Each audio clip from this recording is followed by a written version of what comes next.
नमस्कार। Life in colour में आप सभी का स्वागत है। आज हम सुनते हैं कथा सम्राट मुंशी प्रेमचंद जी की लोकप्रिय कहानियों में से एक पंच परमेश्वर। जुम्मन शेख अलगू चौधरी में गाढ़ी मित्रता थी। साझे में खेती भी होती थी, कुछ लेन देन में भी साझा था। एक दूसरे पर अटल विश्वास हो था। जुम्मन जब हज पर गए थे तब अपना घर अलगू को सौंप गए थे, और अलगू जब कभी बाहर जाते तो जुम्मन पर अपना घर छोड़ देते थे। उनमें न खान पान का व्यवहार था, न धर्म का नाता, केवल उनके विचार मिलते थे। मित्रता का मूल मंत्र तो यही होता है ना। इस मित्रता का जन्म उसी समय हुआ जब दोनों मित्र बालक थे और जुम्मन के पूज्य पिता जुमराती उन्हें शिक्षा प्रदान करते थे। अलगू ने गुरुजी की बहुत सेवा की थी और बहुत ख्याल रखा था। खूब प्याले भी धोए। उनका हुक्का एक क्षण के लिए भी विश्राम न लेने पाता था, क्योंकि प्रत्येक चिलम अलगू को आधा घंटे तक किताबों से अलग जो कर देता था। अलगू के पिता पुराने विचारों के मनुष्य थे। उन्हें शिक्षा की अपेक्षा गुरु की सेवा शुश्रूषा पर अधिक विश्वास था। वह कहते थे कि विद्या पढ़ने से नहीं आती, जो कुछ होता है गुरु के आशीर्वाद से होता है। बस गुरुजी की कृपा दृष्टि ही चाहिए। एवं यदि अलगू पर जुमराती शेख के आशीर्वाद या सत्संग का कुछ फल न हुआ तो यह मानकर संतोष कर लेना कि विद्योपार्जन में मैंने यथाशक्ति कोई बात उठा नहीं रखी। विद्या उसके भाग्य में ही न थी तो कैसे आती। मगर जुमराती शेख स्वयं आशीर्वाद के कायल न थे। उन्हें अपने सोटे पर अधिक भरोसा था, और उसी सोटे के प्रताप से आज पास के गांवों में जुम्मन की पूजा होती थी। उनके लिखे हुए रेहनामे या बेनामे पर कचहरी का मुहर्रम भी कदम न उठा सकता था। हल्के का डाकिया, कांस्टेबल और तहसील का चपरासी सब उनकी कृपा की आकांक्षा रखते थे। एवं अलगू का मन उनके धन के कारण था, तो जुम्मन शेख अपनी अनमोल विद्या से ही सबके आदर पात्र बन गए थे। जुम्मन शेख की एक बूढ़ी खाला थी। खाला मौसी को कहा जाता है। उसके पास कुछ थोड़ी सी मिल्कियत भी थी, परंतु उसके निकट संबंधियों में कोई न था। जुम्मन ने लंबे चौड़े वादे करके यह मिल्कियत अपने नाम लिखवा ली थी। जब तक दान पत्र की रजिस्ट्री न हुई थी तब तक खालाजान का खूब आदर सत्कार किया गया। उन्हें खूब स्वादिष्ट पदार्थ भी खिलाए गए। हलवे पुलाव की वर्षा सी की गई, पर रजिस्ट्री की मोहर ने इन खातिरदारियों पर भी मानो मुहर सी लगा दी थी। जुम्मन की पत्नी करीमन रोटियों के साथ कड़वी बातों के कुछ तेज और तीखे सालन भी देने लगी थी। जुम्मन शेख भी निष्ठुर से हो गए। अब बेचारी खालाजान को प्रायः नित्य ही ऐसी बातें सुननी पड़ती थी। बढ़िया न जाने कब तक जिएगी। 2-3 बीघे ऊसर क्या दे दिए, मानो मोल ही ले लिया हो हमें। बघारी दाल के बिना तो रोटियां ही नहीं उतरती हैं। जितना रुपया इसके पेट में झोंक चुके हैं उतने से तो अब तक गांव मोल ले लेते हम। कुछ दिन खालाजान ने सुना और सहा भी, पर जब न सहा गया तब जुम्मन से शिकायत की। जुम्मन ने स्थानीय कर्मचारी गृह स्वामी के प्रबंध देना उचित न समझा। कुछ दिन तक और यूं ही रोध होकर उनका काम चलता रहा। अंत में एक दिन खाला ने जुम्मन से कहा, बेटा तुम्हारे साथ मेरा निर्वाह ना हो पाएगा, तुम मुझे रुपए दे देना, मैं अपना पकाकर खा लिया करूंगी। जुम्मन ने धृष्टता के साथ उत्तर दिया, रुपए कहाँ पेड़ में फलते हैं क्या। खाला ने नम्रता से कहा, मुझे कुछ रूखा सूखा चाहिए भी कि नहीं चाहिए। जुम्मन ने गंभीर स्वर में जवाब दिया, तो कोई यह थोड़े ही समझा था कि तुम मौत से लड़कर आई हो। अब खाला बिगड़ गई। उन्होंने पंचायत करने की धमकी दी। जुम्मन हंसे। जिस तरह कोई शिकारी हिरन को जाली की तरफ जाते देखकर मन ही मन हंसता है। वह बोला, हाँ जरूर पंचायत करो, फैसला हो जाए। मुझे भी यह रात दिन की खटखट पसंद नहीं आ रही है। दिन रात जिकजिक होती है। पंचायत में किसकी जीत होगी, इस विषय में जुम्मन को कुछ भी संदेह न था। आसपास के गांव में ऐसा कौन था उसके अनुग्रहों का ऋणी न हो। ऐसा कौन था जो उसको शत्रु न बनाने का साहस कर सके। किसमें इतना बल था जो उसका सामना कर सके। आसमान के फरिश्ते तो पंचायत करने आवेंगे नहीं ना। इसके बाद कई दिन तक बूढ़ी खाला हाथ में एक लकड़ी लिए आसपास के गांवों में दौड़ती रही। कमर झुकाकर कमान हो गई थी। एक एक पग चलना उनके लिए दूभर हुआ था, मगर बात आ पड़ी थी। उसका निर्णय करना बेहद जरूरी था। बिरला ही कोई भला आदमी होगा जिसके सामने बुढ़िया ने दुख के आंसू न बहाए हों। किसी ने तो उनकी मदद करनी चाहिए, किसी ने नहीं। किसी ने तो यूं ही ऊपरी मन से हूं हां करके उन्हें टाल दिया और इस अन्याय के खिलाफ गालियां दी जमाने को। कहा, कब्र में पांव झटके हुए हैं, आज मरे कल दूसरा दिन, पर हवस नहीं मानती। अब तुम्हें और क्या चाहिए? रोटी खाओ और अल्लाह का नाम लो ना। तुम्हें अब खेती बाड़ी से क्या काम है? कुछ ऐसे सज्जन भी थे जिन्हें हास्य रस के रसास्वादन का अच्छा अवसर मिला। झुकी हुई कमर, पोपला मुंह, सनके से बाल, इतनी सामग्री एकत्र हो जब हंसी क्यों ना आवे। ऐसे न्यायप्रिय, दयालु, दीन वत्सल पुरुष बहुत कम थे जिन्होंने इस अबला के दुखड़े को गौर से सुना हो और उन्हें कुछ सांत्वना दी हो। चारों ओर से घूम घाम कर बेचारी अलगू चौधरी के पास आई, लाठी पटक दी और दम लेकर बोली, बेटा, तुम भी दम भर के लिए मेरी पंचायत में चले आना। अलगू ने कहा, मुझे बुलाकर क्या करोगी? कई गांव के आदमी तो आवेंगे ही ना। खाला ने कहा, अपनी विपत तो मैं सबके आगे रो आई हूं, अब आने न आने का अख्तियार उनको है। अलगू ने कहा, यो आने को आ जाऊंगा, मगर पंचायत में मुंह न खोल पाऊंगा। खाला ने कहा, क्यों बेटा? अलगू ने कहा, अब इसका क्या ही जवाब दूं? अपनी खुशी, जुम्मन मेरा पुराना मित्र है, उससे बिगाड़ नहीं कर सकता ना मैं। खाला ने कहा, बेटा, क्या बिगाड़ के डर से ईमान की बात भी ना कह पाओगे? हमारे सोए हुए धर्म ज्ञान की सारी संपत्ति लुट जाए तो उसे खबर नहीं होता, परंतु ललकार सुनकर वह सचेत हो जाता है, फिर उसे कोई जीत नहीं सकता। अलगू इस सवाल का कोई उत्तर ना दे सका, पर उसके हृदय में ये शब्द गूंज रहे थे कि क्या बिगाड़ के डर से ईमान की बात नहीं कहोगे? संध्या समय एक पेड़ के नीचे पंचायत बैठी। शेख जुम्मन ने पहले से ही फर्श बिछा रखा था। उन्होंने पान, इलायची, हुक्के, तंबाकू आदि का भी प्रबंध किया हुआ था। हाँ, वह स्वयं अलबत्ता अलगू चौधरी के साथ जरा दूर पर बैठे जब पंचायत में कोई आ जाता था, तब दबे हुए सलाम से उसका स्वागत करते थे। जब सूर्य अस्त हो गया और चिड़ियों की कलरव युक्त पंचायत पेड़ों पर बैठ गई, तब यहाँ भी पंचायत शुरू हुई। फर्श की एक एक अंगुल जमीन भर गई, पर अधिकांश दर्शक ही थे। निमंत्रित महाशयों में से केवल वे ही लोग पधारे थे जिन्हें जुम्मन से अपनी कुछ कसर निकालनी थी। एक कोने में आग सुलग रही थी, नाई ताबड़तोड़ चिलम भर रहा था। यह निर्णय करना असंभव था कि सुलगते हुए उपलों से अधिक धुआं निकलता था या चीलम के दमों से। लड़के इधर उधर दौड़ रहे थे, कोई आपस में गाली गलौज करते और कोई रोते थे। चारों तरफ कोलाहल मचा रहा था। गांव के कुत्ते इस जमाव को भोज समझकर झुंड के झुंड वहां जमा हो गए थे।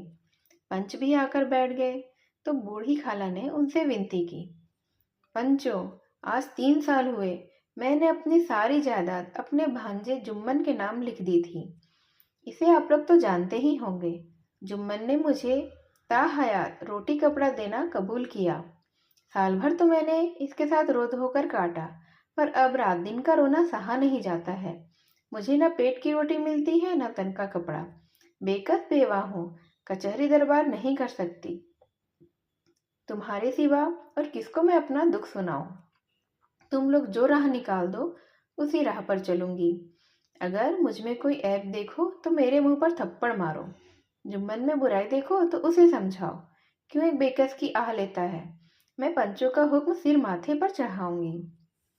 रामधन मिश्र, जिनके कई आसामियों को जुम्मन ने अपने गांव में बसा लिया था, वे बोले, जुम्मन जुम्मन मियाँ, किसे पंच बत्ते हो? अभी से इसका निपटारा कर लो, फिर जो कुछ पंच कहेंगे वह तुम्हें मानना ही पड़ेगा। जुम्मन को इस समय सदस्यों में विशेषकर वे ही 2 लोग दिख पड़े जिनसे किसी न किसी कारण उसका वैमनस्य था। जुम्मन बोले, पंचों का हुक्म अल्लाह का हुक्म है। खाला जान जिसे चाहे उसे बदे, मुझे कोई हर्ज नहीं है। खाला ने चिल्लाकर कहा, अरे अल्लाह के बंदे, पंचों का नाम क्यों नहीं बता देता? कुछ मुझे भी तो मालूम हो। जुम्मन ने क्रोध से कहा, इस वक्त मेरा मुंह ना खुलवा, तुम्हारी बंद पड़ी है, जिसे चाहो पंच बदो। खालाजान जुम्मन के आक्षेप को समझ गई। वह बोली, बेटा खुद से डरो और खुदा से डरो। पंच न किसी के दोस्त होते हैं और ना ही किसी के दुश्मन। कैसी बात कहते हो? और तुम्हारा किसी पर विश्वास ना हो तो जाने दो। अलगू चौधरी को तो मानते हो ना? लो, मैं उन्हीं को सरपंच बनती हूँ। जुम्मन शेख आनंद से फूल उठे, परंतु भावों को छिपाकर बोले, अलगू ही सही, मेरे लिए जैसे रामधन वैसे अलगू। अलगू इस झमेले में फंसना नहीं चाहते थे। वे कन्नी काटने लगे। बोले, खाला, तुम जानती हो कि मेरी जुम्मन से गाढ़ी दोस्ती है। खाला ने गंभीर स्वर में कहा, बेटा, दोस्ती के लिए कोई अपना ईमान नहीं बेचता। पंच के दिल में खुदा बसता है। पंचों के मुंह से जो बात निकलती है वह खुदा की तरफ से निकलती है। अलगू चौधरी सरपंच हुए।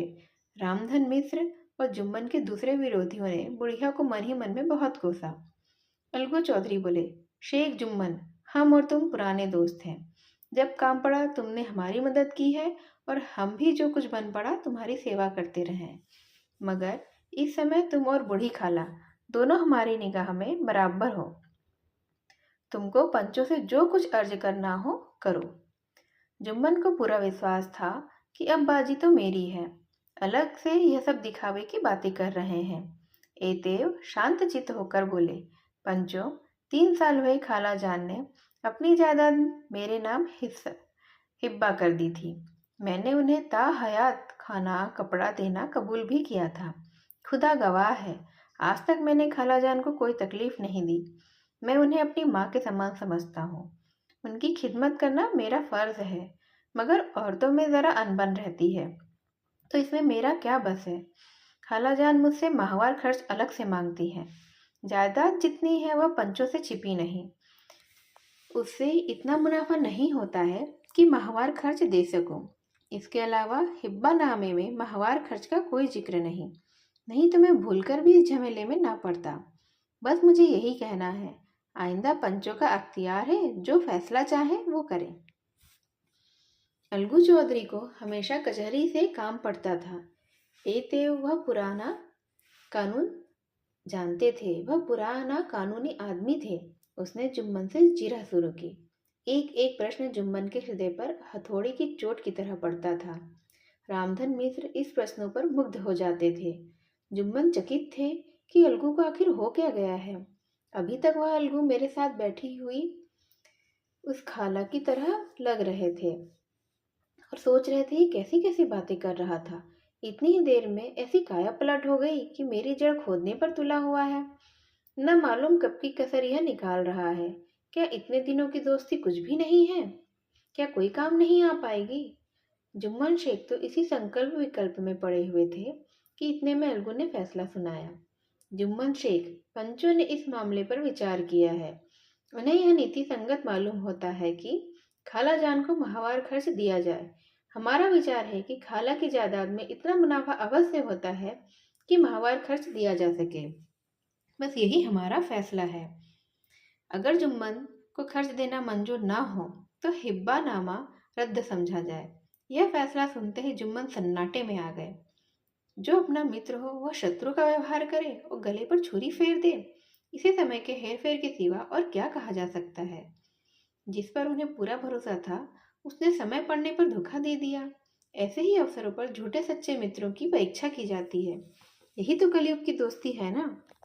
अगर लोग ऐसे कपटी धोखेबाज ना होते तो देश में आपत्तियों का प्रकोप ही क्यों होता। यह हैजा, प्लेग आदि व्याधियां दुष्कर्मों के ही तो दंड है ना। मगर रामधन मिश्र और अन्य पंच अलगू चौधरी की इस नीति परायणता को प्रशंसा जी खोलकर करने में लगे थे। वे कहते थे, इसका नाम पंचायत है। दूध का दूध और पानी का पानी कर दिया गया है। दोस्ती दोस्ती की जगह है, किंतु धर्म का पालन करना मुख्य होता है। ऐसे ही सत्यवादियों के बल पर पृथ्वी ठहरी है, नहीं तो वह कब की रसातल को चली जाती। इस फैसले ने अलगू और जुम्मन की दोस्ती की जड़ें हिला दी। अब वे साथ साथ बातें करते नहीं दिखाई देते थे। इतना पुराना मित्रता रूपी वृक्ष सत्य का एक झोंका भी नहीं सह सका। सचमुच वह बालू की ही जमीन पर खड़ा था। उनमें अब शिष्टाचार का अधिक व्यवहार होने लगा। एक दूसरे की आवभगत ज्यादा करने लगे। वे मिलते जुलते थे, मगर उसी तरह जैसे तलवार से ढाल मिलती है। जुम्मन के चित्त में मित्र की कुटिलता आटों पहर अटका करती थी। उसे हर घड़ी यही चिंता रहती थी कि किस तरह बदला लेने का उसे अवसर मिले। अच्छे कामों की सिद्धि में बड़ी देर लगती है, पर बुरे कामों की सिद्धि में यह बात नहीं होती। जुम्मन को भी बदला लेने का अवसर जल्द ही मिल गया। पिछले साल अलगू चौधरी बटेसर से बैलों की एक बहुत अच्छी गोई मोल लेकर आए थे। बैल पचाही जाति के सुंदर बड़े बड़े सींगों वाले थे। महीनों तक आसपास के गांव के लोग दर्शन करते रहे थे। देवयोग से जुम्मन की पंचायत के 1 महीने के बाद इस जोड़ी का एक बैल मर गया। जुम्मन ने दोस्तों से कहा, यह दगाबाजी की सजा है। इंसान सब्र भले ही किया जाए, पर खुदा नेक बद पर सब देखते रहता है। अलगू को संदेह हुआ कि जुम्मन ने बैल को विष दिला दिया होगा। चौधराइन ने भी जुम्मन पर ही इस दुर्घटना का दोषारोपण किया और कहा, जुम्मन ने कुछ कर करा दिया है। चौधराइन और करीमन में इस विषय पर एक दिन खूब वाद विवाद हुआ। दोनों देवियों ने शब्द बाहुल्य की नदी सी बहा दी। व्यंग, व्यक्तोक्ति, अन्योक्ति और उपमा आदि अलंकारों में बातें हुई। जुम्मन ने किसी तरह शांति स्थापित की। उन्होंने अपनी पत्नी को डांट डपट कर समझा दिया। वह उसे उस रणभूमि से हटा भी ले गए थे। उधर अलगू चौधरी ने समझाने बुझाने का काम अपने तर्कपूर्ण सोटे से ले लिया था। अब अकेला बैल किस काम का? उसका जोड़ बहुत ढूंढा गया, पर वह कहीं ना मिला। निदान यह सलाह ठहरी कि इसे बेच डालना चाहिए। गांव में एक समझू साहू थे। वह इक्का गाड़ी हाँकते थे। गांव के गुड़ घी लाद कर मंडी ले जाते थे। मंडी से तेल नमक भर ले आते थे और गांव में उसे बेचते थे। इस बैल पर उनका मन लहराया। उन्होंने सोचा, यह बैल हाथ लगे तो दिन भर में बैठके 3 खेप हो जाए। आजकल तो एक ही खेप में लाले पड़े हुए हैं। बैल देखा, गाड़ी में दौड़ाया, बाल भौरी की पहचान कराई, मोल तोल भी किया और उसे लाकर द्वार पर बांध ही दिया। 1 महीने में दाम चुकाने का वादा ठहरा। चौधरी को भी गरज थी ही, घाटे की परवाह नहीं की। समझू साहू ने नया बैल पाया तो लगे उसे रगेदने। वह दिन में 3-3, 4-4 खेपे करने लगे। न चारे की फिक्र थी न पानी की, बस खेपों से काम था। मंडी ले गए, वहां कुछ सूखा भूसा सामने डाल दिया। बेचारा जानवर अभी दम भी न ले पाया था कि फिर से जोत दिया। अलगू चौधरी के घर पर था तो चैन की बंसी बजती थी। बैलराम छठे छमाहे कभी बहली में जोते जाते थे। खूब उछलते कूदते और कोसों तक दौड़ते चले जाते थे। यहाँ बैलराम का रातीब था। साफ पानी, दली हुई अरहर की दाल और भूसे के साथ खली, और यही नहीं, कभी कभी घी का स्वाद भी चखने को मिल जाता था। शाम सवेरे एक आदमी खरहरे करता, पूछता और सहलाता था। कहाँ वह सुख चैन, कहाँ ये आठों पहर की कहीं खपत। महीने भर में ही वो पीस सा गया। इक्के का यह जुआ देखते ही उसका लहू सूख जाता था। एक एक पग चलना दूभर हो जाता था। हड्डियां भी निकल आई थी, पर था वह पानीदार। मार भी बर्दाश्त न थी। एक दिन चौथी खेप में साहू जी ने दूना बोझ लाद दिया। दिन भर का थका जानवर पैर न उठते थे, पर साहू जी कोड़े फटकारने लगे। बस फिर क्या था, बैल कलेजा तोड़कर चला गया। कुछ दूर दौड़ा और चाहा कि ज़रा दम ले लूं, पर साहू जी को जल्द पहुंचने की फिक्र थी। एतेव उन्होंने कई कोड़े बड़ी निर्दयता के साथ फटकार लगा दिए। बैल ने एक बार फिर जोर लगाया, पर अब की बार शक्ति ने जवाब दे दिया। वह धरती पर ही गिर पड़ा और ऐसा गिरा कि फिर न उठा। साहू जी ने बहुत पीटा, टांग पकड़कर खींचा, नथुनों में लकड़ी ठूस दी, पर कहीं मृतक भी उठ सकता है भला। तब साहू जी को कुछ शक हुआ। उन्होंने बैल को गौर से देखा, खोलकर अलग किया और सोचने लगे कि गाड़ी कैसे घर पहुंचे। बहुत चीखे चिल्लाए, पर देहात का रास्ता बच्चों की आंख की तरह सांझ होते ही बंद हो जाता है। कोई भी नजर न आया। आसपास कोई गांव भी नहीं था। मारे क्रोध के उन्होंने मरे हुए बैल पर और दुर्रे लगाए और कोसने लगे, अभागे, तुझे मरना ही था तो घर पहुंचकर मरता। ससुरा बीच रास्ते में ही मर गया, अब गाड़ी कौन खींचेगा। इस तरह साहू जी खूब जले भुने। कई बोरे गुड़ और कई पीपे घी उन्होंने बेचे थे। 200-250 रुपये कमर में बंधे थे। इसके सिवा गाड़ी पर भी कई बोरे नमक के थे। एतेव छोड़कर जा भी नहीं सकते थे। लाचार बेचारे गाड़ी पर ही लेट गए। वहीं रज्जगा करने की ठान ली। चीलम पी पी लिया गया, फिर हुक्का पिया। इस तरह साहू जी आधी रात तक नींद को बहलाते रहे। अपनी जान में तो वह जागते ही रहे, पर पाँव फटते ही जो नींद टूटी और कमर पर हाथ रखा तो थैली गायब। घबरा कर इधर उधर देखा तो कई कनस्तर तेल भी नदारद। अफसोस में बेचारे ने सिर पीट लिया और पछाड़ खाने लगा। प्रातःकाल रोते बिलखते घर पहुँचे। सहुआइन ने जब यह बुरी सुनवाई सुनी तब पहले तो रोई, फिर अलगू चौधरी को गालियां देने लगी। निगोड़े ने ऐसी कुलच्छनी बेल दी कि जन्म भर की कमाई ही लुट गई। इस घटना को कई महीने बीत गए। अलगू जब अपने बैल के दाम मांगते तब साहू और सहुआइन दोनों ही झल्लाए हुए कुत्ते की तरह चढ़ बैठते और अंड-बंड बकने लगते। वाह, यहाँ तो सारे जन्म की कमाई लूट गई, सत्यानाश हो गया। इन्हें दामों की पड़ी है। मुर्दा बैल दिया था, उस पर दाम मांगने चले हैं। आंखों में धूल झोंक दी। सत्यानाशी बैल गले बांध दिए। हमें नीरा पोंगा ही समझ लिया है, हम भी बनिए के बच्चे हैं। ऐसे बुद्धू कहीं और होंगे। पहले जाकर किसी गड्ढे में मुंह धोआओ, तब दाम लेना। न जी मानता हो तो हमारा बैल खोल लेकर चले जाओ। महीना भर के बदले 2 महीना जोत लो, और क्या लोगे हमसे। चौधरी के अशुभ चिंतकों की कमी न थी। ऐसे अवसरों पर वे भी एकत्र हो जाते और साहू जी के बराने की पुष्टि करते, परंतु 150 रुपये से इस तरह हाथ धो लेना आसान न था। एक बार वह भी गर्म पड़े। साहू जी बिगड़कर लाठी ढूंढने घर चले गए। अब सहुआइन जी ने मैदान ले लिया। प्रश्नोत्तर होते होते हाथापाई की भी नौबत आ पहुंची। सहुआइन ने घर में घुसकर किवाड़ बंद कर लिया। शोरगुल सुनकर गांव के भले मानस घर से निकले। वह परामर्श देने लगी कि इस तरह से काम न चलेगा, पंचायत ही कर लो। कुछ तय हो जाए उसे स्वीकार कर लो। साहू जी राजी हो गए। अलगू ने भी इसलिए हामी भर दी। पंचायत की तैयारियां होने लगी। दोनों पक्षों ने अपने अपने दल बनाने शुरू किए। इसके बाद तीसरे दिन उस वृक्ष के नीचे पंचायत बैठी। वही संध्या का समय था। खेतों में कौवे पंचायत कर रहे थे। विवादग्रस्त विषय था कि मटर की फलियों पर उनका कोई स्वत्व है या नहीं, और जब तक ये प्रश्न हल न हो जाए तब तक वे रखवाले की पुकार पर अपनी अप्रसन्नता प्रकट करना आवश्यक समझते थे। पेड़ की डालियों पर बैठी शुक मंडली में यह प्रश्न छिड़ा हुआ था कि मनुष्य को उन्हें बेसुरे रोवत कहने का क्या अधिकार है, जब उन्हें स्वयं अपने मित्रों से दगा करने में भी संकोच नहीं होता। पंचायत बैठ गई तो रामधन मिश्र ने कहा, अब देरी क्या है, पंचों का चुनाव हो जाना चाहिए। वे बोले, चौधरी किस किस को पंच बत्ते हो? अलगू ने दीन भाव से कहा, समझू साहू ही चुन ले। समझू खड़े हुए और कड़क कर बोले, मेरी ओर से जुम्मन शेख। जुम्मन का नाम सुनते ही अलगू चौधरी का कलेजा धक धक करने लगा, मानो किसी ने अचानक उन्हें थप्पड़ मार दिया हो। रामधन अलगू के मित्र थे, यह बात को ताड़ गए। पूछा, क्यों चौधरी, तुम्हें कोई उज्र तो नहीं? चौधरी ने निराश होकर कहा, नहीं, मुझे कोई उज्र नहीं है। और आखिर भला क्यों होगा? अपने उत्तरदायित्व का ज्ञान बहुधा हमारे संकुचित व्यवहारों का सुधारक होता है। जब हम राह भूलकर भटकने लगते हैं तब यही ज्ञान हमारा विश्वसनीय पथ प्रदर्शक बन जाता है।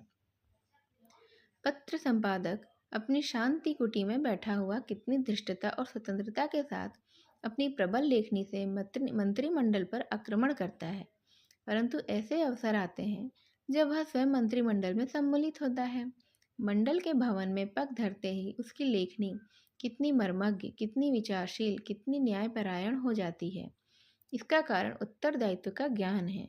नवयुवक युवावस्था में कितने उद्दंड रहते हैं, माता पिता उसकी ओर से कितने चिंतित रहते हैं, वे उसे कुल कलंक समझते हैं, परंतु थोड़े ही समय में परिवार का बोझ सिर पर पड़ते ही वह अव्यवस्थित चित्त उन्मत्त युवक कितना धैर्यशील, कैसा शांतचित्त हो जाता है। यह भी उत्तरदायित्व के ज्ञान का ही फल है।